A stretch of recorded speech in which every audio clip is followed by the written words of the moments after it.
মধ্যপ্রদেশ এবং রাজস্থানে একের পর এক শিশু মৃত্যু, আর তারপরই শিশুদের কাফ সিরাপ দেওয়া নিয়ে কেন্দ্রীয় স্বাস্থ্য মন্ত্রকের একগুচ্ছ নির্দেশিকা। জোড়া ঘটনার প্রেক্ষিতে কাফ সিরাপ নিয়ে নানা প্রশ্ন উঠছে অনেকের মনে।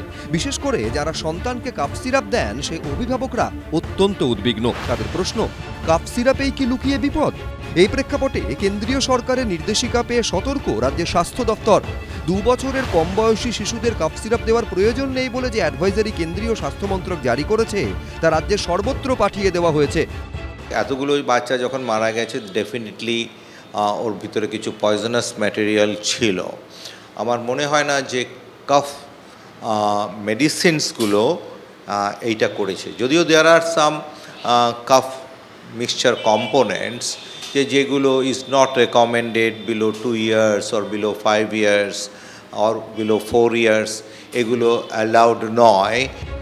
স্বাস্থ্য সচিব নারায়ণ স্বরূপ নিগম জানিয়েছেন, যে সংস্থার তৈরি সিরাপ ঘিরে বিতর্ক তারা পশ্চিমবঙ্গে ওষুধ সরবরাহ করে কিনা খুঁজে দেখা হচ্ছে। ওই সংস্থার ওষুধ এ রাজ্যে আসে কিনা বিভিন্ন ডিস্ট্রিবিউটর সংস্থাকে খোঁজ নিতে বলা হয়েছে।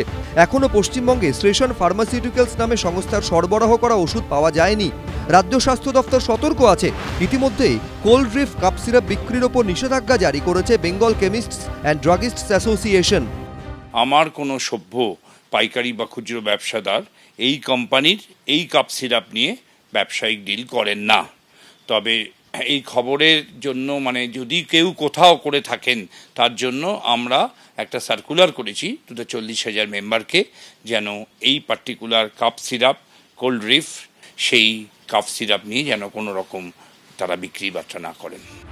শনিবারও মধ্যপ্রদেশের ছিন্দওয়াড়ায় এক শিশুর মৃত্যু হয়েছে। এই নিয়ে ছিন্দওয়াড়ায় শিশু মৃত্যুর সংখ্যা বেড়ে হলো 10।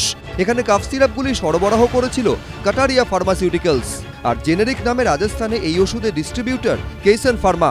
এই কেইসন ফার্মার তৈরি 19টি ওষুধ ইতিমধ্যেই নিষিদ্ধ করেছে রাজস্থান সরকার। সাসপেন্ড করা হয়েছে রাজস্থানের ড্রাগ কন্ট্রোলারকেও। Rajasthan chief minister free medicine স্কিমে বিলি করা হয়েছিল এই কাশির ওষুধ। মধ্যপ্রদেশ এবং রাজস্থানে যেখানে শিশু মৃত্যু হয়েছে সেখান থেকে ওষুধের নমুনা পরীক্ষার জন্য পাঠানো হয়েছে পুনের National Institute of Virology, ICMR, AIIMS, Nagpur সহ একাধিক জায়গায়। যেরকম কাফটাকে সাপ্রেস করে তার সাথে কিছু সাইড এফেক্টস থাকে, যেরকম হৃদস্পন্দন, হার্ট রেট প্রচণ্ড বেশি বেড়ে যায়।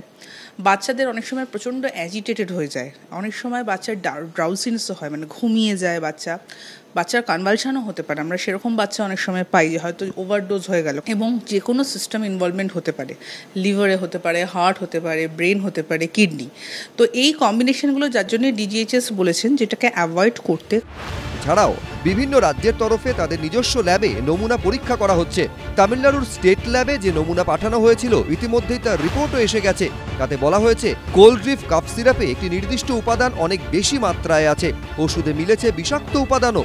2023 সালে কেন্দ্রের তরফে একটি অ্যাডভাইজারি জারি করা হয়েছিল। সেখানে বলা হয়েছিল 4 বছরের নিচে শিশুদের কাফ সিরাপ দেওয়া উচিত নয়।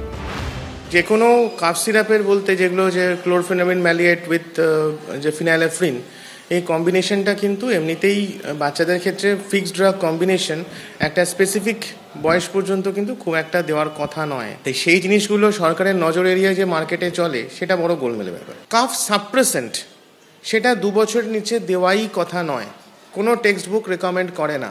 4 বছরের নিচেও প্রেফারেবলি নো। মধ্যপ্রদেশে কোল্ড ড্রিফ কাপ সিরাপের কেনাবেচা সম্পূর্ণরূপে নিষিদ্ধ করা হয়েছে। একই পথে হেঁটেছে ওড়িশা সরকারও। সন্দীপ সরকার, ABP আনন্দ।